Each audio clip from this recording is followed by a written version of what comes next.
muslimin yang dimuliakan oleh Allah, kita sudah seharusnya bersyukur kepada Allah karena diberikan umur yang panjang sehingga kita dipertemukan dengan satu bulan mulia.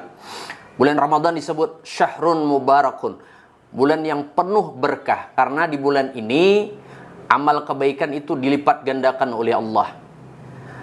Seseorang yang memiliki gaji tinggi, semangat bekerja, pada ketika gajinya dinaikkan, tentu semangatnya harus berkali lipat. Demikian juga dengan bulan Ramadan. Di luar Ramadan, Allah memberikan balasan kebaikan dengan nilai kebaikan yang banyak. Di bulan Ramadan terlebih lagi. Kemudian bulan Ramadan disebut juga syahrun azimun, bulan yang agung. Kenapa? Karena di bulan Ramadan terdapat satu waktu yang apabila kita beribadah di waktu itu lebih baik daripada kita beribadah 1000 bulan, yang disebut dengan malam Lailatul Qadar. Maka hendaklah kita semua berusaha meraih kebaikan di malam Lailatul Qadar dengan melaksanakan ibadah yang terbaik.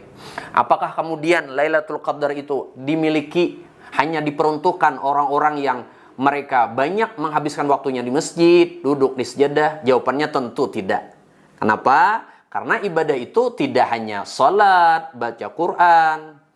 Imam Syafi'i rahimahullah ta'ala telah menyebutkan, kalamnya yang mulia disebutkan oleh Imam Nawawi dalam kitab Bustanul Arifin, bahwa seseorang itu akan mendapatkan kebaikan dunia dan kebaikan akhirat, maksudnya bernilai ibadah, kalau dia memiliki 5 hal.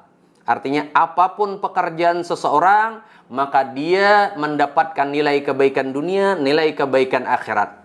Jadi tidak boleh berkecil hati kalau ada saudara kita, keluarga kita, kawan kita yang dia memang bekerja sibuk mencari nafkah yang halal, kemudian dia tidak sempat kemudian menghabiskan waktunya untuk melaksanakan ibadah sunnah di masjid, iktikaf dan seterusnya. Tidak berkecil hati. Kenapa? Lailatul Qadar itu bisa diraih dengan bermacam kebaikan. Nah, maka itu Imam Syafi'i menjelaskan 5 hal inilah yang kita usahakan supaya setiap aktivitas kita bernilai kebaikan. Apa kata Imam Syafi'i? Khairud dunya wal akhirah, kebaikan dunia wal akhirah itu terkumpul fi khamsi khisalin, di dalam 5 perkara. Pertama, ghinan nafsi, yaitu kaya hati. Maksudnya apa? Hendaklah kita selalu bersyukur, merasa cukup dengan yang ada. Ini apabila kita mendapatkan nikmat dunia, kita mendapatkan apapun yang diberikan oleh Allah, hendaklah kita bersyukur. Karena setiap sesuatu yang diberikan oleh Allah kita syukuri, itu bernilai kebaikan yang besar di sisi Allah. Kecil bagi kita, tapi disyukuri itu besar nilainya di sisi Allah. Besar menurut kita, tapi kita kufur, kita lupa dengan nikmat Allah, itu tidak bernilai kebaikan di sisi Allah. Maka itu kata Imam Syafi'i, agar aktivitas kita, pekerjaan kita itu bernilai kebaikan, hendaklah kita bersyukur. Apapun itu pekerjaan kita, apapun aktivitas kita, apapun profesi kita, kita jadi petani, jadi pedagang, menjadi pegawai, menjadi supir, penjaga malam, dan seterusnya. Kita bersyukur diberikan oleh Allah Ta'ala kebaikan yang banyak. Di antara kebaikannya, kita punya pekerjaan untuk menafkahi keluarga kita. Alhamdulillah. Syukur.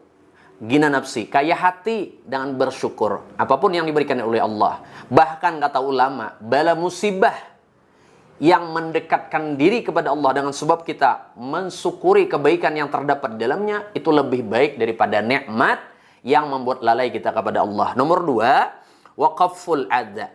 Hendaklah kita menahan diri dari menyakiti sesama muslim. Kalau kemudian kita punya pekerjaan yang bagus, kita punya harta yang bagus, tapi kemudian itu merugikan orang lain, menyakiti orang lain, itu tidak kebaikan. Maka kata Imam Syafi'i, hendaklah kita menahan diri, jangan sampai menyakiti sesama muslim. Karena aktivitas sebaik apapun, kita rajin salat 5 waktu berjamaah, kita rajin tahajud, kita rajin baca Quran, tapi kemudian kita menyakiti kaum muslimin yang lain dengan ghibah dan seterusnya, maka itu menghilangkan nilai kebaikan kita. Nomor 3 kata Imam Syafi'i, wa kasbul halali, bekerja untuk mencari rezeki yang halal. Yang penting halal, karena keberkahan itu letaknya di dalam halal. Tidak perlu gengsi. Jadi yang penting halal. Nah, halal itu dengan berbagai macam pekerjaan. Kita bisa ada yang jadi petani, jadi tukang, jadi supir, pedagang, pengajar, dosen, guru, dan seterusnya. Yang penting halal. Dengan usaha yang halal itulah maka bernilai ibadah. Misal kita menjadi seorang sopir, kita berangkat dari pagi, pulang sore, peras keringat, banting tulang, itu nilainya ibadah di sisi Allah. Kenapa? Karena niat kita adalah bekerja mencari nafkah yang halal. Talabul halali, bekerja untuk mencari rezeki yang halal, wajibun. Itu hukumnya wajib, itu ibadah wajib. Kita baca Quran sunnah, kita baca salawat sunnah, baca burdah, baca dalail sunnah, kita sholat tahajud sunnah. Tapi bekerja untuk mencari nafkah yang halal itu wajib. Maka jangan berkecil hati.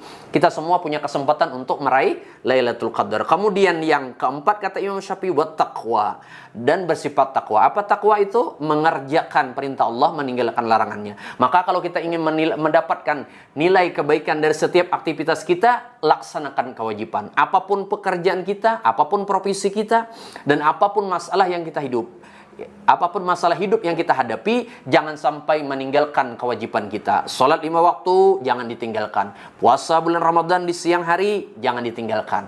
Maka aktivitas kita akan bernilai ibadah. Yang terakhir, wathiqatu billah, percaya dengan Allah, yakin dengan Allah. Atau bahasa lainnya, kata ulama, bersifat ridha. Kita ridha dengan pemberian Allah, baik sedikit ataupun banyak, maka hendaklah kita bersifat ridha. Nabi SAW telah mengingatkan, faman radiya falahur ridha. Siapa yang ridha dengan ketentuan Allah, Allah pun ridha. Faman sakhita, siapa yang mengeluh, marah dengan ketentuan Allah, falahu sukhtu, Allah pun marah. Mudah-mudahan kita semua dan aktivitas kita dinilai oleh Allah sebagai kebaikan, sehingga kita mendapatkan keberkahan yang luas di bulan Ramadan ini. Amin ya rabbal alamin.